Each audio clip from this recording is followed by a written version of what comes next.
Fala pessoal, tudo certinho? Bem-vindo à aula de classificação dos seres vivos nos 5 reinos. Fica ligado no vídeo após a vinheta.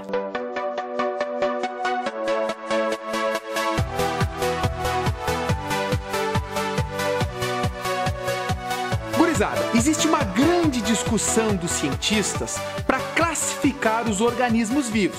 Todos eles têm que ser classificados e têm que estar em um grupo. Hoje, a mais aceita é a classificação nos 5 reinos. Muito embora exista uma classificação ainda mais moderna do que a dos 5 reinos, que classifica os seres vivos em um nível superior a estes reinos, que a gente chama de super-reinos ou domínios.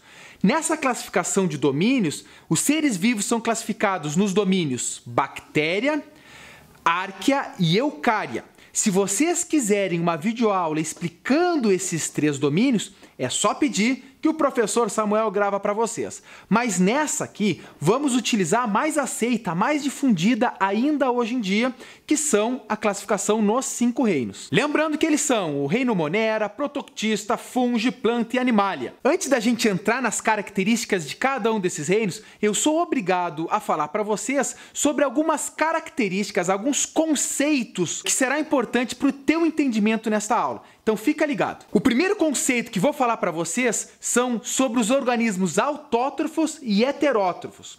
Os organismos autótrofos são aqueles que sintetizam, ou seja, que fabricam o seu próprio alimento. Enquanto que os organismos heterótrofos, não. Os heterótrofos dependem exclusivamente de outros seres vivos para conseguir sobreviver, para se alimentar. Outro conceito muito importante são sobre os organismos eucariontes e procariontes. Os organismos eucariontes são aqueles que possuem as suas células repletas de organelas, enquanto que os organismos procariontes, eles não possuem nenhuma organela dentro da sua célula. Se você quiser se aprofundar um pouco mais na diferença entre esses dois tipos de célula, de seres vivos, acesse essa minha aula que eu explico detalhadamente a diferença entre eucariontes e procariontes. Outro conceito muito importante é sobre os organismos unicelulares e os organismos multicelulares. É muito simples. Unicelulares são aqueles organismos formados por apenas uma célula, enquanto que os organismos multicelulares são formados por mais de uma célula. Alguns organismos, como é o nosso caso, são formados por trilhões de células. Outro conceito são sobre os produtores e os consumidores. Veja bem, os organismos produtores são aqueles organismos autótrofos, porque eles produzem o seu próprio alimento. Isso considerando uma cadeia alimentar ou uma teia alimentar. Enquanto que os organismos que são consumidores, eles são heterótrofos, porque eles somente consomem. Ou seja, dentro de uma cadeia alimentar ou de uma teia alimentar, os organismos consumidores serão os heterótrofos. E para finalizar, uma outra característica que eu vou falar para vocês que é importante para diferenciar cada um dos reinos é sobre a parede celular. A parede celular é um envoltório celular que está pela parte de fora da membrana plasmática. Mas você vai ver que não são todos os reinos, não são todos os organismos que possuem parede celular nas suas células. É claro, agora nós vamos diferenciar cada um dos 5 reinos. Gurizada, é muito importante que você se organize nos estudos. Portanto, agora eu sugiro que você pegue um lápis, uma régua, uma folhinha e faça uma tabela com todas as informações que eu vou te falando sobre os 5 reinos. Vamos começar falando do reino Monera. Fica ligado na imagem. Como exemplo, os representantes do reino Monera são as bactérias e cianobactérias. Todos eles possuem células procarióticas, ou seja, são organismos procariontes. Você vai ver que dos 5 reinos, os únicos procariontes são os moneras. Isso, só com essa informação, você já mata a característica principal. Quanto à parede celular, a maioria deles possui. E quando tem essa parede celular, ela é formada por peptidoglicano. A sua organização celular, eles são exclusivamente unicelulares e vivem solitários, ou seja, sozinhos no ambiente, ou em colônias. Não se confundam.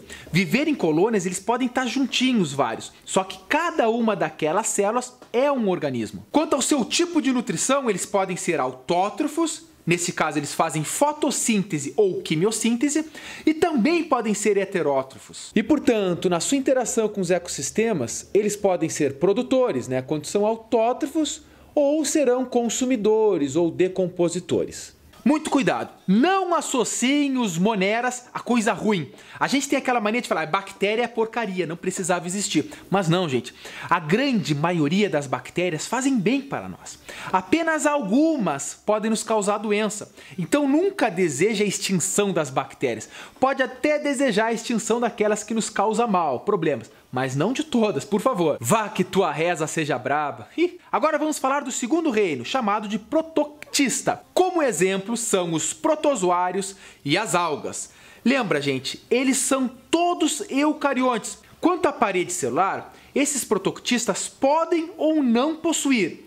E quando possuem parede celular, ela é formada por sílica. Quanto à organização celular, a maioria é unicelular, vivendo novamente ou solitários ou em colônias.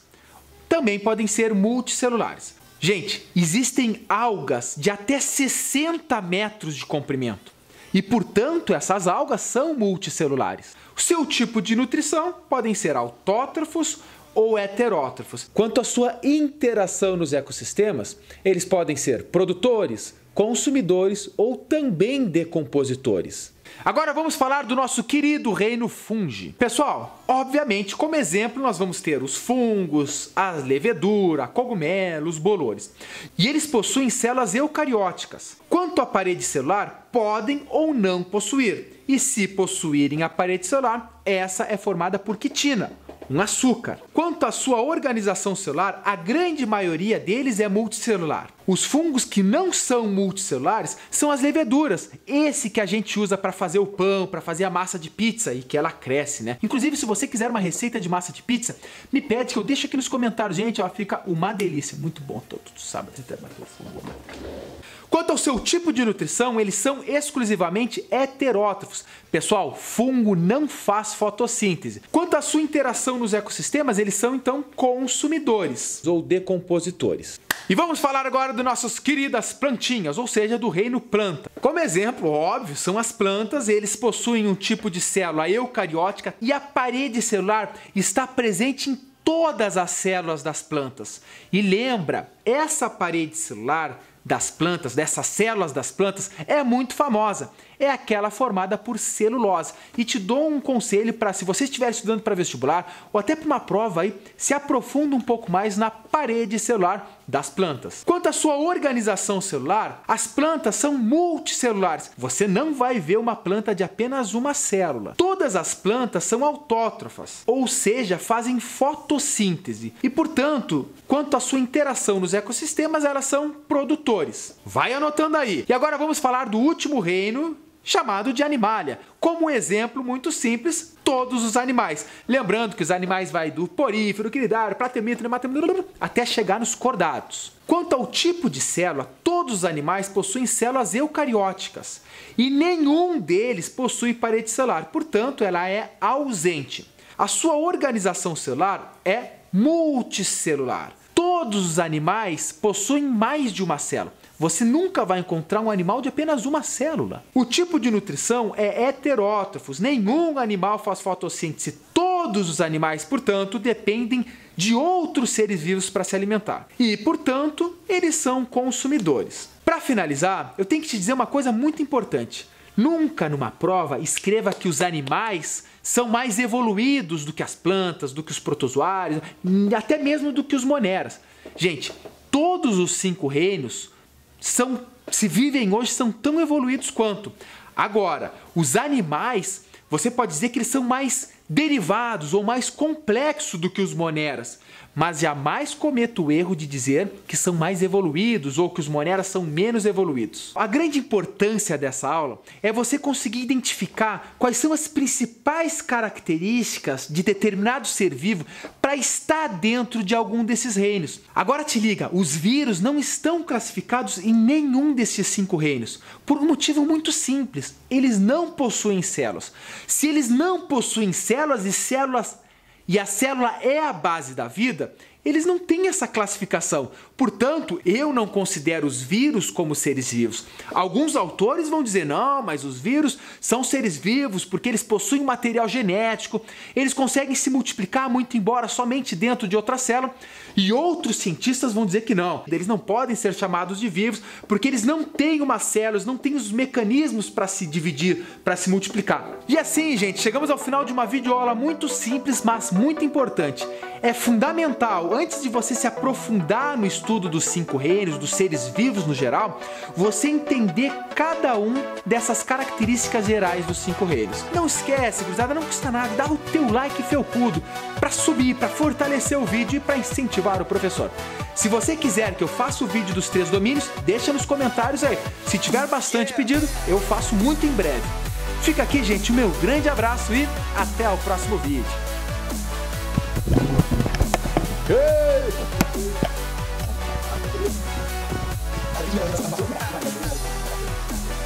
Ossos do ofício. Tem um microfone aqui em cima, né, gurizada?